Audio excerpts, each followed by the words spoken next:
Hey everybody, welcome back to the channel, and we have an interesting little review today. We caught word of a cool skirmish game coming out called Pillage from Victrix, no less, and they're moving on from just being a miniatures company to actually coming out with some games and stuff now, so it's really cool. Very interesting period, so the Middle Ages, so think Viking era, basically, and catching on some videos and just taking a glance at the rules and everything via PDF as well before we got our physical copy. It's an interesting skirmish game. Not too many models required. We'll take a look at an unboxing too. We decided to pick up the Saxons, so and it's again, not too many models.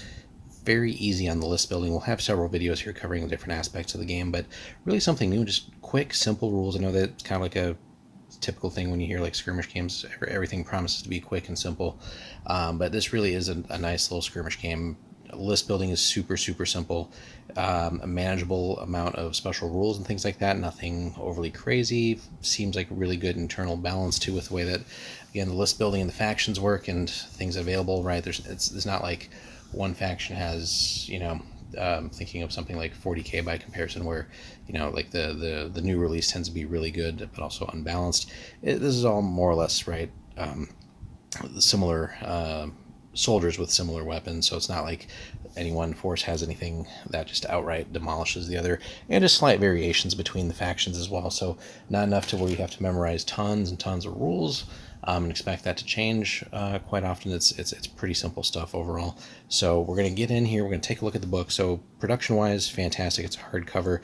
They do have a PDF available as well, like we said, and some expansions already with some new factions in the pipeline too, so things like the Rus, Byzantines, and Magyars, already expanding on what we get. So, and overall page count too, nothing too crazy, about 130-ish pages. So by Guillaume Rousselot. Good layout here, so you can see again the different sections, general things, game turn, shooting and like rolling to hit and stuff like that, and damage is very simple in this game. One of the things that it does bring, which is pretty cool, there's a phase here because it's all about actually pillaging and in some cases like setting places on fire and things like that, so it's a big part of like the missions and things that you can do in the game. Really cool, and like actually like looting places and trying to make off with that loot is really part of it. Get into advanced rules, so again, looting, as we just talked about, buildings, special characters, special equipment. Again, it's all very manageable. Weather is a factor too, which is pretty cool. And then the factions as are, so we get quite a few right off the bat. Talents is a special thing like that leaders will have, but we got our Vikings, the Anglo-Saxons, the Normans, Irish, Scots, and Picts kind of just bunched together. Carolingians, the Bretons, the Welsh, just a generic list too, and some different ways to play in the game as well. So multiplayer games, two sides, so kind of like a team game, kind of a free-for-all, all kinds of neat things there. Building up a force, how does scenarios work? We got our 5 missions that are already in the sort of base game here, and a pretty healthy selection, or section rather, on the hobby part of it, right? So building, collecting, the table, terrain, etc. So, and it looks like the game's going to, like I said, have expansions, so 3 more factions already have a PDF list, and I'm sure that'll grow a little bit over time as well. Again, production-wise, the book is fantastic. Really nice color across everything here.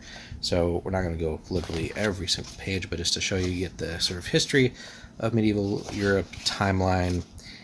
Again, everything is gorgeously illustrated and laid out, so super easy to get up and running with this game.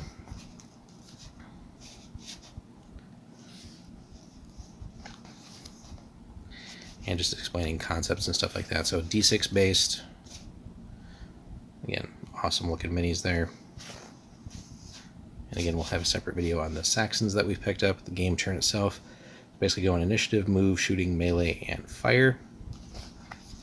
So if you're a fan of like the TV show like Vikings, etc., stuff in that time period, you're gonna love this game. It has naval combat as well. Saw that there. So I wonder how much that will develop as part of the game too. Certainly you can build additional scenarios around that. And again, we'll have a whole series of videos breaking down the turn, the list building, etc. So again, just awesome looking terrain. And for the most part too, the mechanics of it are super simple. Like, and it's not like stuff is gonna like last forever, right? Like if you don't have armor, you're saving on a 6. A little bit of armor is a 5 up. Fully armored, which is like armor and a shield, 4 up, and that's about as good as it gets, right? So just little things like that. But again, we'll cover more. Shooting phase. Neat thing too, the game does not allow for pre-measure. I know a lot of games recently, for the last several years, have been moving in that direction where you can just measure at any time. This one does not have that. Now, interestingly too, with the whole time period, different companies for everything, but you kind of have a neat little selection of games from this period, as I would say, like this is like the earlier period, then moving on to stuff like the Barons' War, so getting into those centuries there, and then kind of getting towards the tail end of the period leading up to sort of late 1400s, the Firelock games, Blood and Crowns. So you kind of have a nice little selection of different games there, and they're all skirmish games just over different centuries. So pretty cool stuff there.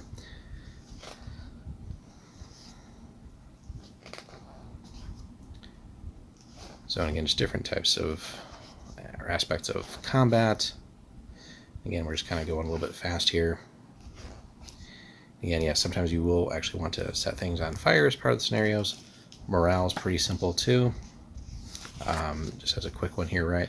So basically, if you roll a 1, they just flee. Very simple. 2 through 6, you're staying.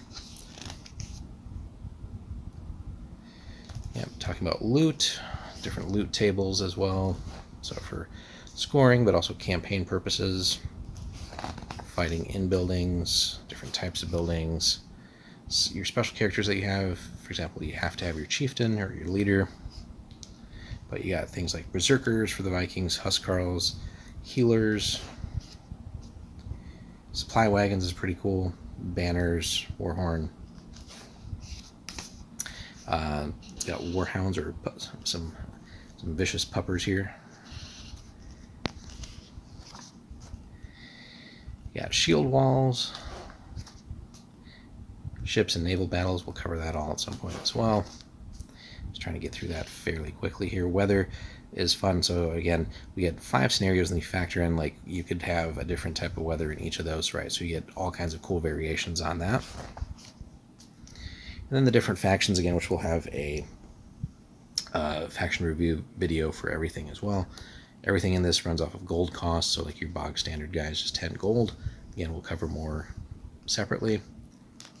Different restrictions, and basically everyone has access to like your standard troopers, different types of weapons. Everybody kind of has this kind of stuff as well. We'll kind of see that with one of the factions here. Talents is a pretty cool list here, so you can kind of customize your chieftain, and it's pretty simple. Everybody can take 2 talents, and they have an associated gold cost there, and they're all pretty sizable, right?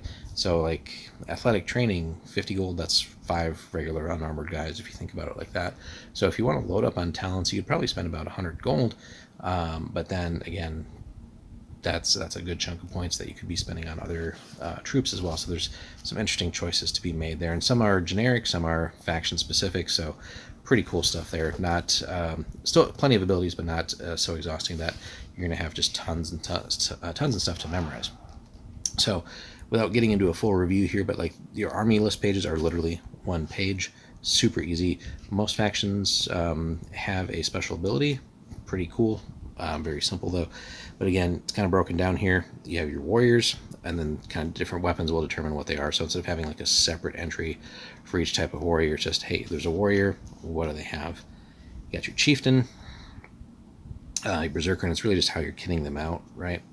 I love the layout on this. Huscarls, if you had access to them, but they're Vikings, so right, they have the berserkers, no Huscarls, healers, and they don't get a supply wagon. But as an example, right, so our basic warrior, unarmored, so obviously no cost for that. A little bit of armor or shield, or you can have both, right? Melee weapons, again, if they just have like a little knife, it's free, so keeping them dirt cheap. Spear, and you can see the costs, right, kind of across the board.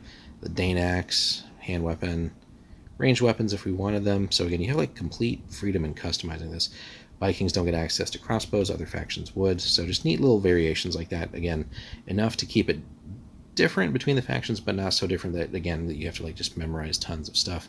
No cavalry for them. Banners, Warhorn, Warhounds as well. And that's it. That's like a quick list. You got Anglo-Saxons.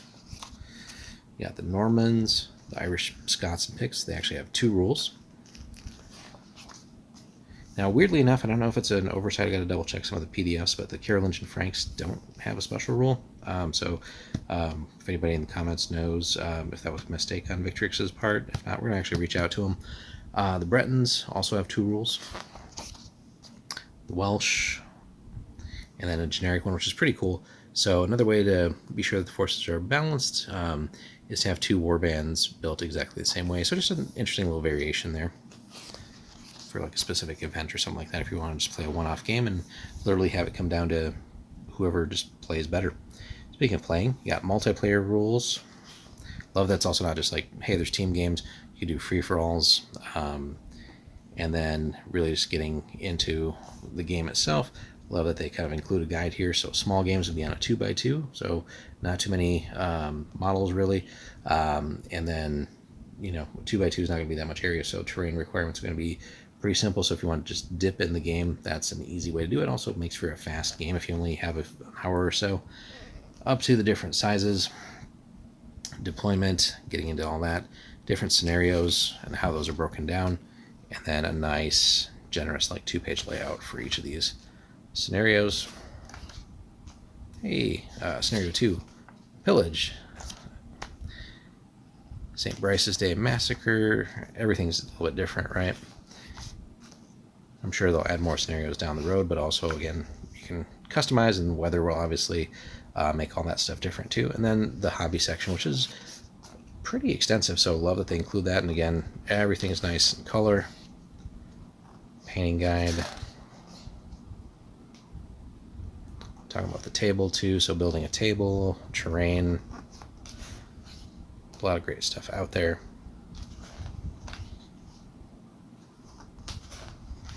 And the nice thing is, and the reason I mentioned those other games too, is if you are getting into like one of the games, obviously the models are going to be different considering the centuries involved, but more or less you can get away with somewhat similar terrain across all 3 of those games. So if you're, if you really like your different historical periods and you want to play at the same scale, obviously you're going to invest in like the different rules, but more or less the terrain, like you can make like one decent investment in a selection of terrain that you would typically feature in a table like this, and then you're kind of good to go across multiple games. You don't have to have necessarily a wholly separate thing each time.